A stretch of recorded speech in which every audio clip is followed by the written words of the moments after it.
There is a truth that almost no one has the courage to face. Not every connection that seems grandiose, intense, and spiritual on the surface is, in fact, a twin flame union. And not every difficult, cyclical, and magnetic love is a punishment from the universe. Often, it is just a karmic relationship disguised as inevitable destiny. What if what you are experiencing today was, in reality, the moment your soul is being invited to differentiate, with absolute lucidity, between a union that expands your consciousness and a bond that only recycles your oldest pain, so that you finally stop calling a prison love and begin to recognize what truly is born from your deepest essence? Because that is exactly what is at stake when we talk about the differences between a twin flame union and a karmic relationship. It's not just about who the person is. It's about who you become by their side. One brings you closer to who you truly are, even if it hurts. The other keeps you running in circles around the same old wounds, justifying everything in the name of a supposed soul connection that, in practice, only fuels fear, neediness, and self-abandonment. If you are here now, it is no coincidence. The most lucid part of you has already realized that it urgently needs this distinction, not to romanticize yet another cycle, but to break free from it once and for all. In this video, you will discover the 5 essential differences that will help you clearly see the path your soul is taking, so you can clearly distinguish whether the person you are dating is a karmic partner or a twin flame. So, take a deep breath for a moment. Think about the person who came to your mind when you think of the twin flame union or karmic relationships. Maybe their name surfaced immediately, perhaps the image came with a tightness in your chest and a mix of longing, fear, and fascination. Perhaps you are already absolutely certain that they are your twin flame. Or maybe you are divided between the feeling of destiny and the sense that you are trapped in a story that never resolves.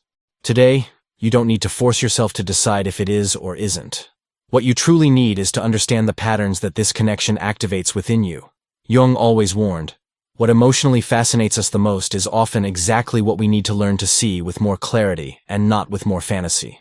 The first major difference between a twin flame union and a karmic relationship appears at the foundation, the ground on which the connection sustains itself.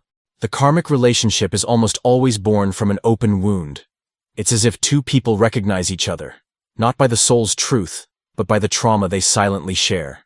There is an immediate, overwhelming attraction, but if you look calmly, you will realize that the fuel for this intensity is not peace, it's anxiety.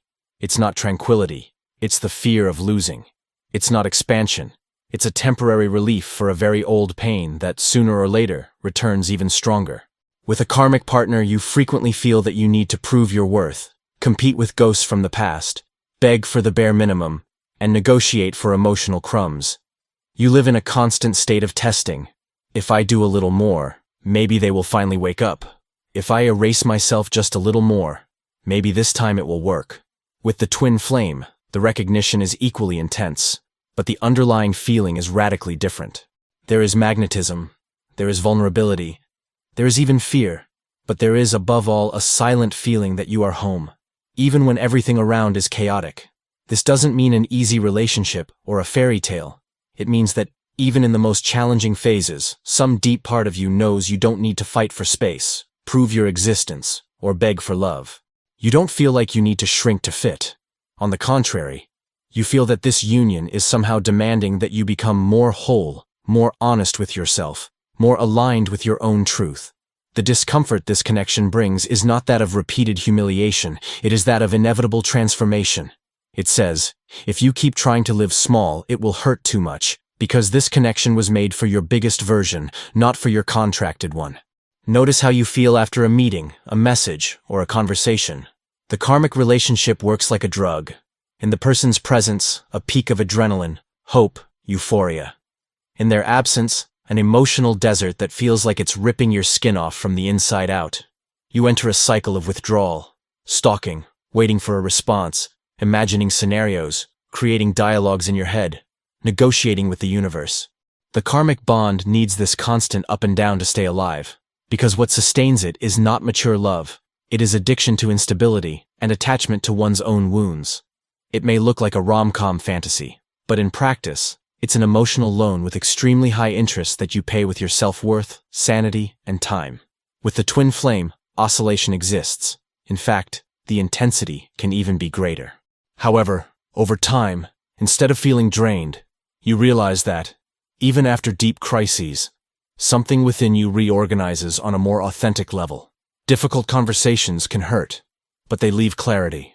Meetings don't end with the feeling that you've lost sight of yourself. On the contrary, it is often after a genuine confrontation that you make decisions you've been postponing for years. Ending patterns, saying no to dynamics you always accepted, rescuing dreams you had buried to fit into smaller relationships. Instead of getting smaller, you start, slowly, sometimes reluctantly, to get bigger. And this is one of the strongest proofs that there is something beyond the karmic. You don't just spin in circles, you shift your inner frequency. The second crucial difference lies in the type of mirror that this person becomes for you. Every significant encounter is a mirror. But the karmic mirror works like those distorted mirrors at an amusement park. It exaggerates parts of you and completely deforms others. The karmic person activates the worst of your shadow without offering real space for integration. They poke at your wounds of abandonment, rejection, inadequacy, and usually react to your vulnerability with indifference, manipulation, inverted blame, or victimhood. You find yourself doing things you swore you would never do, sending desperate texts, tolerating disrespect, normalizing punitive silence, accepting to be treated as an option. The image you receive back ends up being, you only deserve love if you accept this level of pain, and without realizing it, you start to believe that. In the twin flame dynamic, the mirror is brutal, but it has another function. This person will also touch your deepest wounds. They will also expose fears, insecurities, jealousy, emotional immaturity, that you were hiding even from yourself. The big difference is that even when there is separation, silence, or conflict, the experience ends up pushing you inward, not just down. What you start to ask yourself is not just, why did he do this to me? But, why does this reaction destroy me so much? What in me still believes that love is synonymous with chasing, proving, infinite sacrifice? The twin flame mirror shows, almost relentlessly, where you are still outsourcing your own integrity.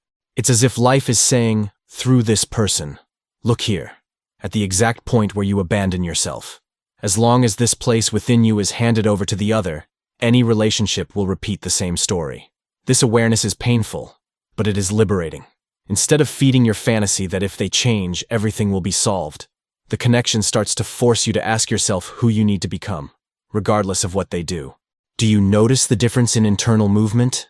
In the karmic bond, all your energy goes outward, convincing them, trapping them, understanding them, decoding them.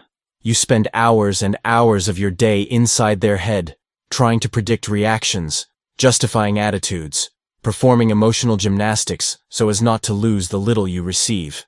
The entire story revolves around, what do I do to make them stay? On the twin flame journey, although at first you also enter this dance, a point comes where it simply becomes unsustainable. The pain forces a turning point. You are pushed back to yourself. The questions change their axis.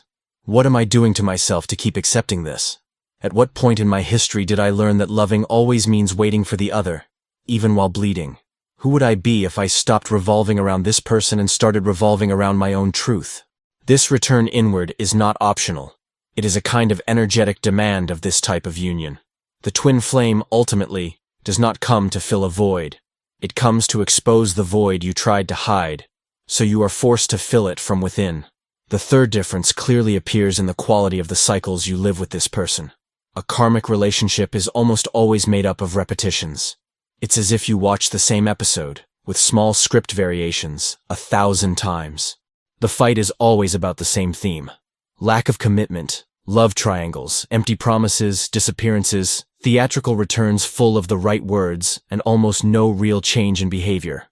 There are honeymoon periods where everything seems to finally click, followed by sharp drops to the same place of insecurity and pain.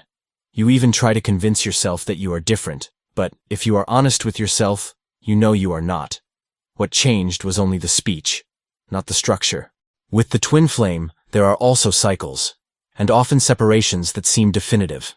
The difference is that, with each return, you don't find the same version of yourself, and often not even the same version of them. The painful separation turns into a trigger for real growth. Therapy, spiritual deep diving, cutting family patterns, reconciliation with yourself. You realize you can no longer go back to being who you were before this encounter, even if you wanted to. And when the paths eventually cross again, the dynamic between you no longer fits the same tactics, games, or silences. Some conversations that were impossible become possible. Some boundaries you didn't have the courage to set before now come out of your mouth with a strange firmness, almost as if another part of you were speaking for you. The pattern is not, it ends and comes back the same. It's it ends, it collapses, it disintegrates, it rebuilds, and then a new possibility opens, even if, in some cases, that new possibility is moving forward definitively. This does not mean that every separation followed by transformation indicates it's a guaranteed twin flame. It means that the criterion of truth here is not the label you put on the relationship, it is the impact on your individuation. Jung spoke of individuation as the process of becoming a whole, integrated individual, capable of relating without losing oneself. A twin flame union, if it is true, always pushes in that direction, even if, for a time, you desperately resist. A karmic bond may provoke intense crises, but it tends to pull you in the end towards an even more fractured version of yourself, more dependent, further away from your own inner sovereignty. The fourth difference is almost invisible when you are in love, but it is fundamental. The direction your life goes when this person enters your field. In the karmic relationship, your life shrinks. Friends take a back seat. Projects are abandoned. Hobbies are forgotten. Your energy gradually concentrates on a single point, the two of us. Everything that doesn't revolve around this story seems to lose importance.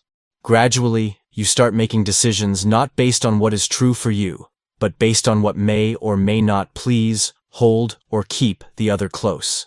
And even if you seemingly win the person, you know you are losing yourself in the process.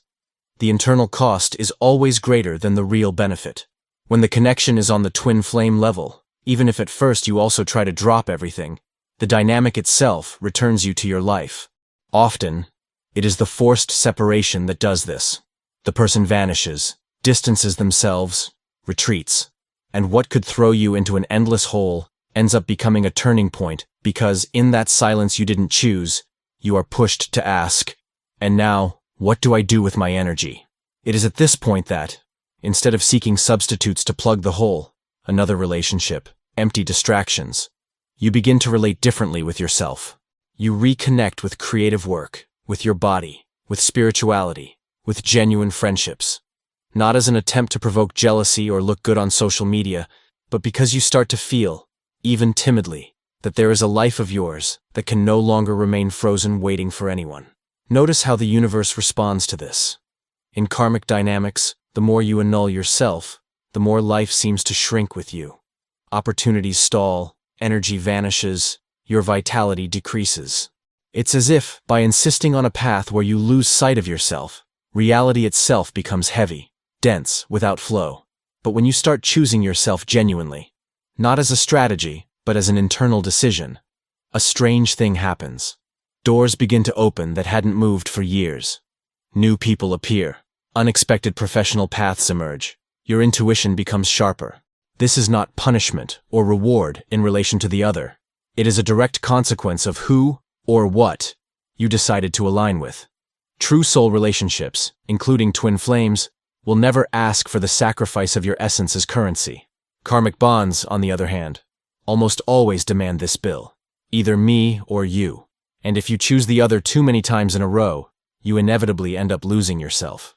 The fifth difference, perhaps the most decisive of all, lies in how this story ends, or continues, inside you. A karmic relationship, when it ends, usually leaves two main flavors: bitterness or emptiness. You might even spend a period idealizing, wanting them back. But over time, what remains is a feeling of waste, of time lost, of, how did I accept this for so long? The memory may even be intense, but it doesn't make you feel closer to yourself. It makes you wonder why you betrayed yourself so much for something that, looking from the outside, never had a foundation. In many cases, when you truly awaken, you realize that that great epic story was, in reality, a succession of emotional crumbs coated with nice speeches and powerful chemistry. When a twin flame connection does not materialize into union in this lifetime, and this happens more than spiritual romanticism likes to admit, the internal result is different. The pain may have been devastating.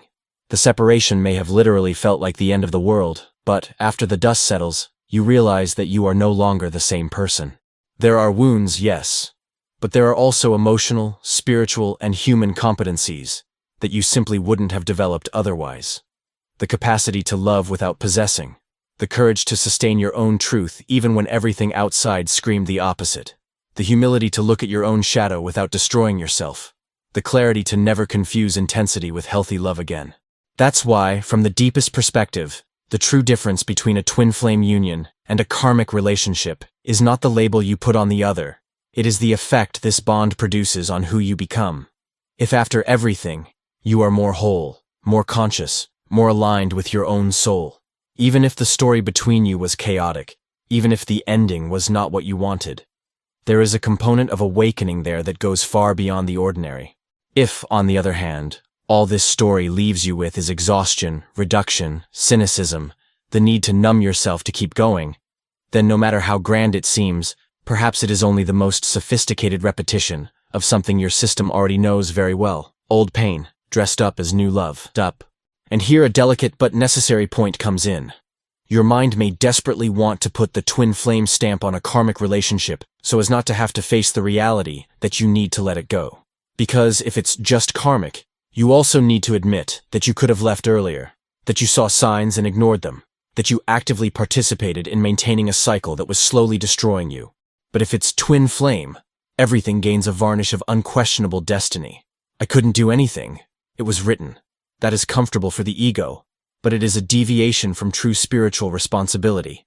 It's no use calling someone a twin flame if, in practice, you accept to live as if you were a prisoner of a karma that only goes in circles. Jung pointed out exactly this. Spiritual projections used to justify what is, in essence, a refusal to mature. So perhaps the most honest question you can ask yourself today is not, are they my twin flame or a karmic partner? But, who am I becoming by their side?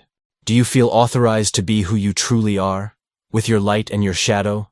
Or do you spend all your time calibrating your behavior so as not to be abandoned? Can you look at this story with gratitude for the transformations it provoked in you, even if it ends now? Or is all you feel a void that only seems able to be filled if they come back? Are you willing to use this experience, whatever the label, as raw material for your individuation? Or will you continue to insist that the only acceptable form of healing is for them to finally wake up and choose you? If deep down you already know you are trapped in a karmic cycle, this may be your clearest call to break it. Not with anger, not with theatrics, but with the silent firmness of someone who finally understood that true love never demands that you systematically betray yourself to be chosen. And if you feel, with the same clarity, that there is something of the twin flame level there, the question ceases to be, how do I force this union to happen now? And becomes, how do I make the most of the call to transformation that this connection brought, regardless of what they do or don't do? Because in the end, the only union that no one can break is the union between you and your own soul. Everything else, including twin flames, exists to take you back to that center. If you've made it this far, your soul has already understood the message. What's missing now is for your personality to have the courage to act from that truth. And that courage can begin with a single question to ask yourself every morning. What can I do today to honor my essence, regardless of any other person? I think it has become clear that distinguishing a twin flame union from a karmic relationship is not just an intellectual exercise. It is an urgent invitation for you to take power over your own emotional and spiritual journey. Recognizing these differences can free you from the illusion of repeated cycles, allowing you to embrace true evolution, the one that transforms pain into wisdom, attachment into freedom, and old wounds into opportunities for healing and growth. If you feel that this message has reached your heart, that it has awakened something essential within you, leave the phrase, "I choose to awaken," here in the comments. I want to know that you are ready to break patterns that no longer serve you and walk towards your wholeness. And to support those who wish to take concrete steps in this transformation, I highly recommend my exclusive ebooks, Manifest Your Twin Flame and the Soul Survival Manual. They were carefully created to guide you through every step of this journey, with practical exercises, profound insights, and tools for your soul to expand with awareness and safety. Don't put off the transformation that can begin now. True love does not depend on the other. It is born from the connection with yourself and the courage to be whole. I'll see you in the next video, where together we will continue unraveling the mysteries of the soul and awakening.